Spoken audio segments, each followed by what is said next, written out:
star appeared in the sky just a few days ago. And it says wise men came from the east. It doesn't say 3 wise men. There were not 3 of them. Please stop believing that. That is not in the Bible. It's important to note because it simply says magi. Watch this. It says in verse 1 and 2, it says, after Jesus was born in Bethlehem in Judea, during the time of King Herod, magi came from the east to Jerusalem. They came from where?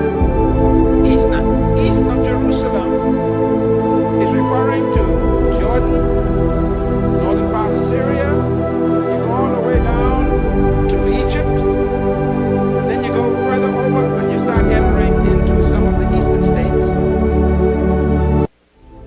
And these, where the men came from, were very powerful magi. Now, magi is important. It means rulers. Now, magi is referring to kings. These were all kings. And in many parts of the world in those days, they had local kings, people who controlled different territories, and they ruled in clans. A clan had a leader who would in many places be called the king, and he ruled his territory. So magi were literally local kings. These were royalties themselves. But they also, in those days, they were very intrigued by the stars. They studied astronomy. And apparently their scientists in their countries recognized that some star appeared in the sky, and they said that this star was different from any other star. There was some alignment somewhere in the astronomy of the heavens where they believed there was some kind of alignment that created a star shining on the earth.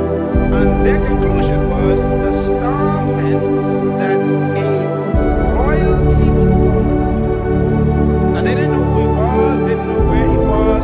All they knew was that according to the star, this meant that some great king, some royalty was being born. We got to go and find him. Now, ladies and gentlemen, think about it. These kings don't know anything about King Jesus.